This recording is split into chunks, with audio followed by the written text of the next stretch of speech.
Hey, how's it going, everybody? It's Tokyowzc back with another season of CuHues presents Tokyowzc with friends. Now, this season is dedicated towards creatives that live in Los Angeles, California. First episode, I'm sitting down and talking to my good friend Bryan Hill. I met Bryan Hill some years back through my then manager when I was doing some other creative ventures. Shooting some videos, just kind of doing some photography as well. He's very talented, very humble person, and I appreciate him taking the time to sit down with me and do my show because he's extremely busy working on the new Power Rangers film and all of the comics that he works on. Definitely appreciate him sitting down and taking the time to speak with me. Shot this episode at Hotel Irwin out on Venice Beach. All of these episodes will be shot at Hotel Irwin on Venice Beach. So this one was shot in the next to the front lobby. I don't know necessarily what this room is called, but Amy didn't want me to shoot in this room because of the acoustics. Be mindful that didn't have the clip-on mics this episode, so there's the acoustics on this episode are a little bit shaky, but still get straight to the point. Amy, I'm sorry. You wanted me to shoot on the rooftop. I will be back and I will shoot an episode on the rooftop if allowed. But yeah, Amy, thanks for all the help for helping me with this episode, and thanks to the staff at Hotel Irwin for helping me film this episode. But I'll stop talking. I'll get straight into the episode, and hey, Tokyowzc with friends.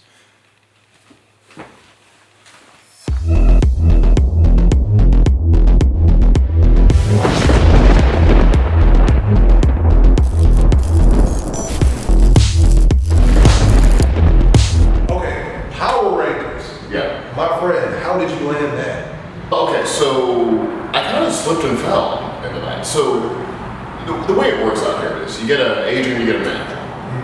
And then they introduce you to a bunch of people, your work goes around. People read your work, and then sometimes they think about you for a thing, and that was the case of that. I don't even know exactly what the project was that got me on that radar, but that was really, my agents at Verve and my manager at Heroes and Villains Entertainment, my reps, they really showed up on that and brought me into that process. Really? Yeah. Okay. So what advice would you give to somebody, a young kid, whether it be, I'm gonna try to draw away from the St. Louis thing, even though St. Louis, but what advice would you give to a young kid, and what would you give your younger self, what advice would you give to your younger self to get to your level, maybe a tad bit quicker, or do you think you shouldn't skip any of the experience that you went through? It's hard to separate what the benefit of adversity is as opposed to the hazard, right? Because it all kind of funnels down into the same cocktail of life experience. Right. So I can't really say, well, if I had done this, maybe I could have shortened this path. If I had done that, maybe I could shorten that other path. Like, I don't really think like that. What I would say to young people watching me now is take advantage of all of the tools that are out there for learning. Right. See, when I was a kid, we didn't have, the internet the way it is now. Yes. Right? Like shooting film, you had to shoot film, $1,000 a minute. So it's hard to do. You have to cut film physically, razor blades, tape, that kind of thing. Yeah. Now you have digital stuff, right? You got a smartphone, you got a camera, you got a movie studio in your pocket. Yeah, basically. You can cut it together, you can distribute it yourself, you can upload it to YouTube yourself. So what I tell people is think about what you have and not what you don't have. It's like the same thing I tell everybody. If one of my favorite filmmakers is a guy named Michael Mann, directed Heat, Collateral, The Insider, Miami Vice, big hero filmmaker of Michael Mann. If Michael Mann just had a cell phone and whoever was in the cell phone, right, took your cell phone, you couldn't use any of his powers. Right. You just had the phone camera, and whoever you could get, from your contact list, he could make something. And it would be cool, right? If Pharrell just had what someone has in their laptop, right, he could make a thing, right? It could be cool.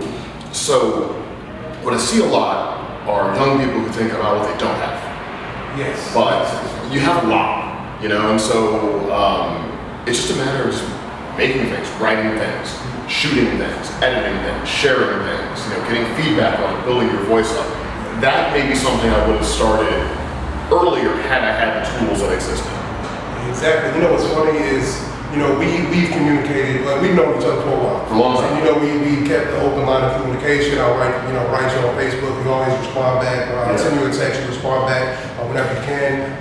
One of the exchanges that I remember us having is, when I stopped doing music. Okay, that was a tough, separation because that's why I passion. I stopped doing it to, get a record deal. I still make music, but I don't do it to, at the capacity that I used to. But when I stopped doing that and decided to kind of get behind the camera, you were one of the first people I reached out to. I was like, okay, when I was introduced to him by, Ty, that's what you were behind the camera. So I asked you, I said, what would you recommend camera-wise? Do you remember what you told me? I have no idea what I said. I said something smart. What did I say? No. You said exactly what you just said. You said you're being consistent. You said, honestly, you can just get a camera phone. Yeah. On set, a lot of times, they're using iPhones. So the fact that you said that then and you said it now, man, that's a testament, man. You're really consistent. Well, it's true, right? Like, when you look at the advent of digital photography theatrically, we're going to go like, Miami Vice was part of that. That was shot digital. Collateral was shot digital. A couple other films, and we're talking like '06 now, around there. The quality of those films is worse than what your phone can do right now. Really? Yeah, in terms of resolution, in terms of latitude, there was no 4K. Collateral isn't 4K. That didn't exist. I'm gonna have to have you write a list. So I'm interested. Now I want to go with like. And you got Tom and Jamie. You shooting a feature film, right? So like, it's just don't underestimate the tools. Right. And there'll always be something better, but you don't need it. So like the red cameras. Yeah. For instance. Well, so red cameras. That didn't they shot 300. I love 300. 300 is one of my favorite. I think they may have it. Yeah. The Red, the Alexa, those were like super high resolution. I think man was using a Sony something or other because he wanted something that moved more, a little easier to do handheld, to kind of get intimacy with the actors and the rest of it. But now the fidelity that people just have is crazy. Yeah. If you had a choice, when we first met and we were shooting She Got Me High, Black Magic, Red, and you had the budget to get whichever one you wanted, which one would you have went with? Probably the pocket cinema. Probably the pocket cinema, just because of the ease of use. To be able to rock it handheld, capture compositions on the fly. It's just kind of a stylistic thing. If I was going to be more fixed and I was going to be on sticks and working with very specific compositions, then maybe I want the Red for the higher fidelity it offers.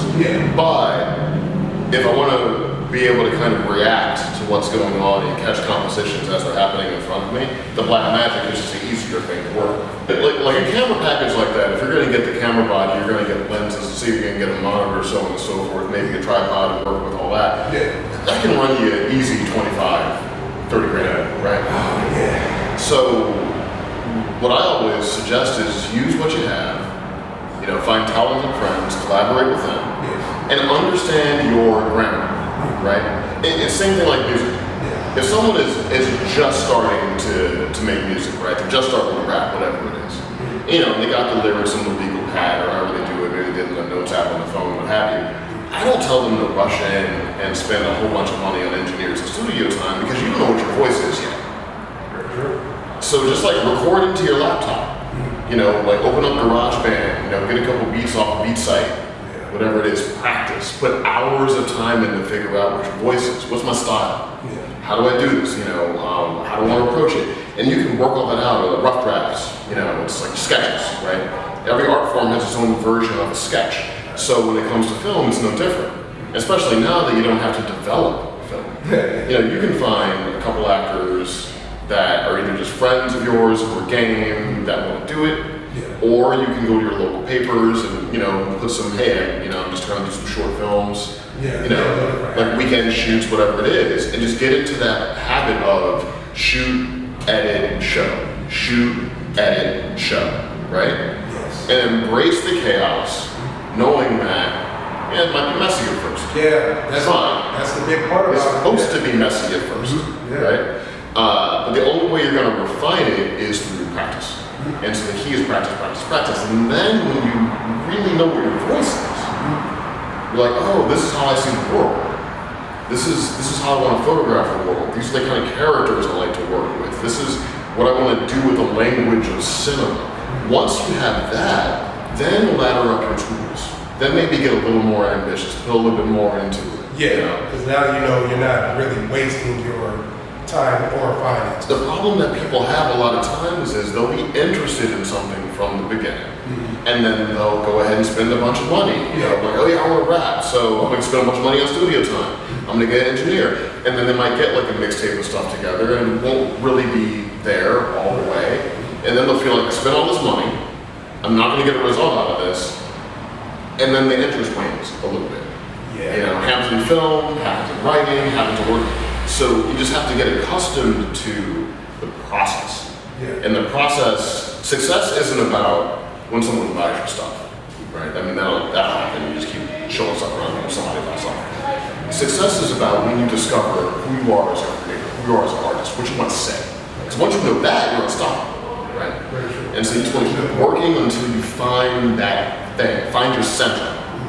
And then once you found your center, which may change as you grow and you experience things, and that's all good. Yeah. Once you find it, then you act from that place and then just ladder up the scale, you know, and see what you can get done. No, yeah, that's how I feel about what I'm doing. So, man, I appreciate that. Appreciate those gems. But you know, you said you haven't tried turn though. I have not. Let's go ahead and hit up some turn though. Let's do it. All right, let's do it. Cool. Yeah.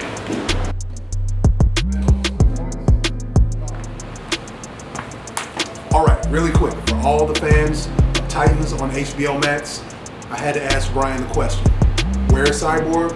Will we ever see Cyborg? This is what he had to say.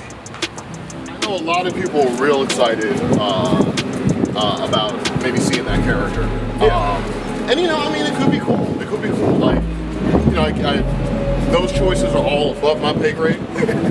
But creatively, I'm all about it. I will say that Jay, the actor, Jay Wade, who plays him on Doom Patrol, is a great guy. And it would be a joy to work with him, you know. So hopefully, if people want it enough, they gotta cross their fingers and you know, say their prayers, light their candles, and see what happens. You know what I mean?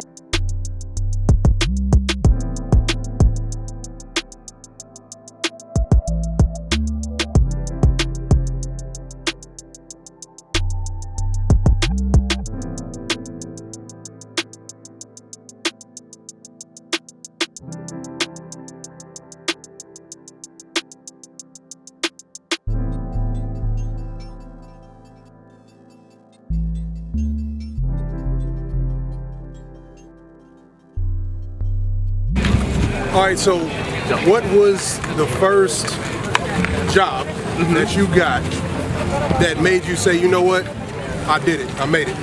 Oh, the first one where the check cleared. No,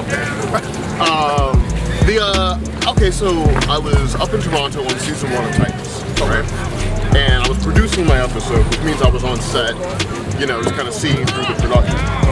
And Brenton Thwaites, guy who plays Dick Grayson, Nightwing, Robin. He was Robin in the first season, became Nightwing over the course of the first season. He comes out of the trailer in his Robin outfit. And I was like, oh, this is real. This is happening. I'm standing in front of Robin. Yeah. You know? Yeah. That was a moment. That was a moment. I mean, you know, like, look, I'm not gonna lie, man. This business is full of moments every day. Yeah. You know, every day is one. But that for a kid who grew up loving Batman, reading Batman, I mean, anybody watching this who came up with me knows how much I love comic books and the rest of it. So, you know, to be able to carry that love all the way through and take it full circle, man, that was a good day.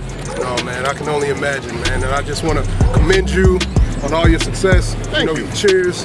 Cheers our 7,000 calorie drinks. Yeah, turned up.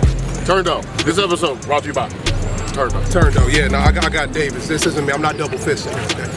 Yeah, man. Appreciate you coming out. You know, absolutely. And then we'll have to continue the conversation on stage. For sure. All right, man. All right. Yeah, Cheers. Appreciate it.